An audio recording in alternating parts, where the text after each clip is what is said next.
আসসালামু আলাইকুম সুপ্রিয় শিক্ষার্থীরা, আশা করছি তোমরা অনেক ভালো আছো।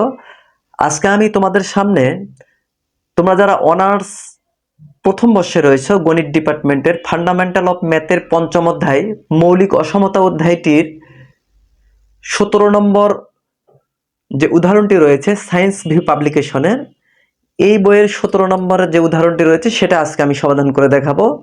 তাহলে চলো কথা না বলে আমরা অঙ্কটি সমাধান করি। দেখো, এখানে বলা আছে যদি আর বিলংস টু এন হয় তবে প্রমাণ করো যে 1 to the power r plus 2 to the power r plus 3 to the power r plus dot dot n to the power r তার উপরে পাওয়ার হিসাবে কিন্তু এখানে এন রয়েছে, n greater than n to the power n into n factorial তার উপরে power হিসাবে কিন্তু আর রয়েছে। এটা আমাদেরকে প্রমাণ করতে হবে। তাহলে প্রথমে দেখো কি লিখবো,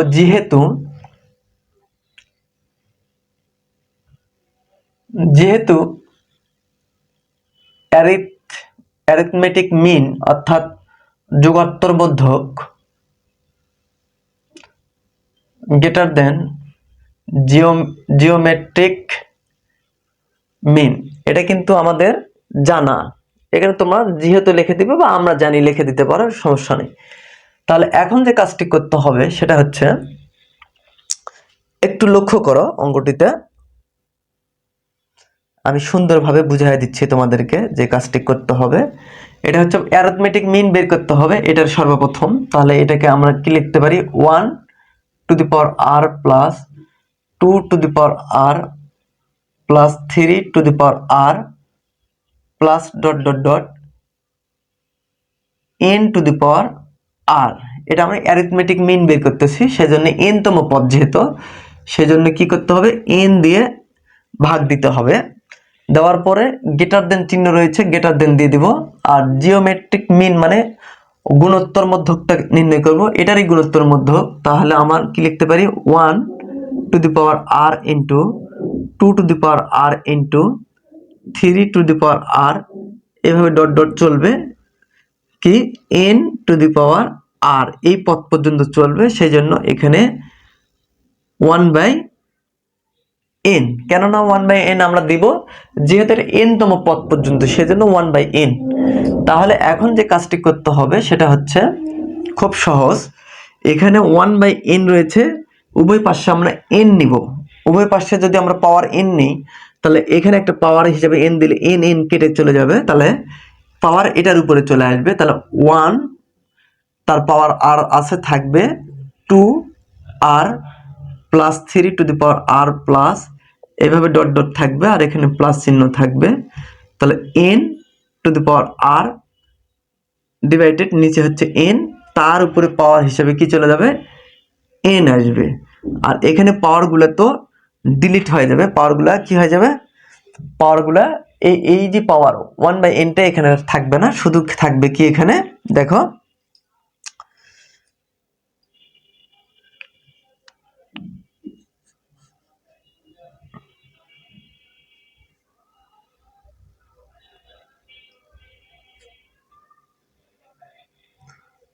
তাহলে এখানে যে কাজটা করতে হবে সেটা হচ্ছে যে এখানে এনটা বাদ দিয়ে লিখবো আমরা, 1/nটা বাদ দিয়ে 1 to the power r into 2 to the power r into 3 to the power r dot dot dot n to the power r. তাহলে এখানে যে কাজটি করতে হবে সেটা হচ্ছে এই যে পাওয়ার এন নিচে উপরে দুটার সাথে কিন্তু পাওয়ার হিসেবে রয়েছে।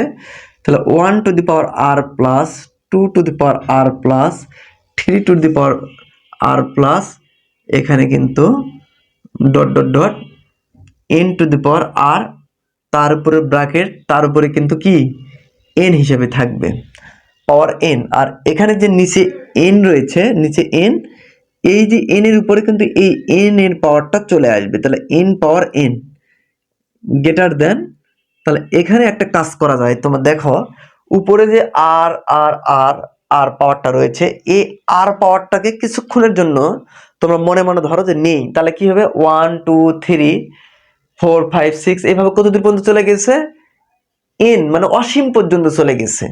তাহলে এই অসীমটাকে কিভাবে আমরা লিখতে পারি, n সংখ্যক, তাহলে n ফ্যাক্টোরিয়াল লিখতে পারি আমরা। এটার পরিবর্তে লিখতে পারি কি আমরা n ফ্যাক্টোরিয়াল চিহ্ন, তার উপরে যেহেতু প্রত্যেকটার উপরে পাওয়ার আছে r, সেজন্য এটার পাওয়ারও চলে যাবে কি r। আশা করছি তোমরা এই জায়গাটা বুঝতে পেরেছো।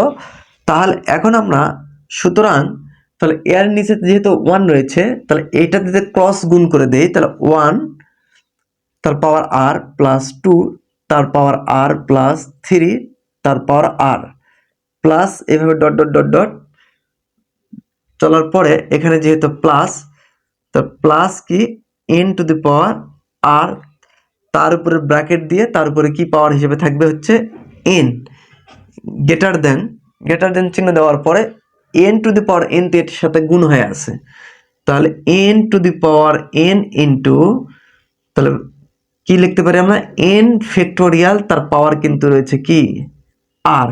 আশা করছি তোমরা এই লাইনটা বুঝতে পেরেছো। দেখো আমার প্রমাণ কিন্তু চলে এসেছে, 1 to the power r plus 2 to the power r plus 3 to the power r plus dot dot dot plus n to the power r, তার উপরে পাওয়ার কিন্তু n রয়েছে, greater than n to the power n into n factorial power হিসেবে কিন্তু r রয়েছে। এটাই কিন্তু আমার সেই প্রমাণ। যেহেতু এখানে প্রমাণ করো যে বলছে, তাহলে আমরা লিখবো কি, তাহলে আমরা লিখতে পারি প্রুফ। তাহলে কি লিখবো, PROVED, প্রুফ। প্রুফ মানে কি, প্রমাণিত। আশা করছি তোমরা এই অঙ্কটা বুঝতে পেরেছো। তাহলে যদি ক্লাসগুলো তোমাদের কোনো উপকারে আসে, তাহলে অবশ্যই তোমরা এই ক্লাসগুলো বন্ধুদের মাঝে শেয়ার করে দাও বা বন্ধুদেরকে মেনশন করে দাও। আজকের মতো ক্লাস এখানেই শেষ করছি। আসসালামু আলাইকুম।